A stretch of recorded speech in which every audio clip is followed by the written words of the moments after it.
Today, we're going to be trying release number 2 from the Jack Daniel's Tennessee Travelers line, the Bold and Spicy. Let's get into it.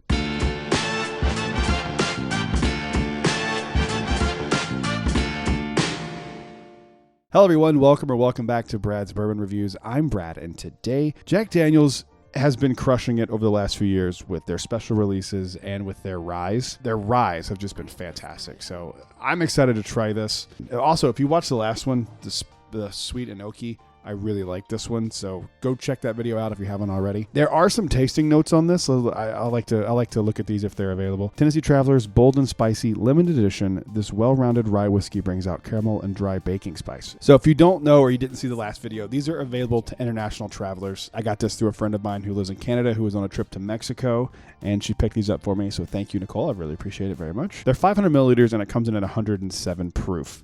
So a solid proof point. I wish they were a little bigger, but I think maybe they do that so that it fits better in your suitcase. I don't know, but they're around $35-40 each. So I'm excited to try this. Let's go ahead and get into this bad boy. All right, let's give this thing a proper nosing and let's see how we feel. Get like nutmeg on this. Get like a hint of licorice. I like the nose on the other one better. The Sweet and Oaky. I like the nose on that a little bit better. This one's a little... I also don't love rye, so let's just be perfectly honest about that up front. But it doesn't smell bad. It's just not what I love in a nose. I get some caramel in there. It's kind of, the nose is kind of boring, to be honest. It's kind of boring. There's not a lot to it here. Yeah, I'm not getting a ton out of this nose. It just smells like rice, rye spice. It smells a little like grain and a little nutmeg. And like a slight sweetness. Not thoroughly impressed with this one. I didn't think this would be my favorite of the two, to be perfectly honest with you. But I was expecting a little bit more on the nose than this. Especially at 107 proof. I feel like it's a good proof point for Jack Daniel's. It's a good proof point for rye, too. So a little underwhelming. It's not bad. There's just not a lot to it. All right, let's give it a mouthing and let's see. Ooh, I just got a little bit of an orange. Almost like a tangerine, kind of. Not a tangerine. Those little like cutie oranges, those little tiny ones. It's almost like that, like the peel of one of those. Let's give it a mouthing and see how we feel. They really nailed the names of these. Now the mouthfeel, it is like sticking on my lips. You know when you have like powdered cinnamon on your tongue? It feels like that on the mouth. I think it's fine. I think if this was on the shelf, I don't think people would go back to this very often. I'd love to find someone who really likes rye whiskeys and give us a review if they haven't already. So actually, if you're in the comments and you want to try this, let me know, because I feel like this is just kind of straight down the middle rye, and I feel like I've had better ryes this year.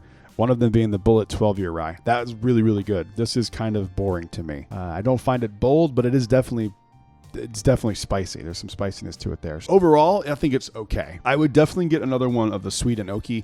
I would probably get another one of the Bold and Spicy just because I know I'm going to have people try this. And it'd be nice to have a backup one just in case, but I don't know. I don't feel like this one is as good as the Sweet and Oaky one is. And I honestly figured that's how I'd feel about it. But I do like Jack Daniel's rye, so I don't know. There's something about this that just doesn't hit me, but I don't think it's bad, but I'm just like, it's a rye whiskey. I just don't really feel too much about it. I think it's just kind of boring. I'd like to hear somebody who knows more about rye whiskey than I do kind of break it down a little bit. I think it'd be kind of interesting. So a little disappointed with that one, not going to lie. But I also know when it's a rye whiskey that I'm usually, 8 times out of 10, I'm not going to love it. So, if you can find it, I would still say it's interesting enough maybe to get your hands on. If you're international traveling, I would definitely not pay secondary prices for this one.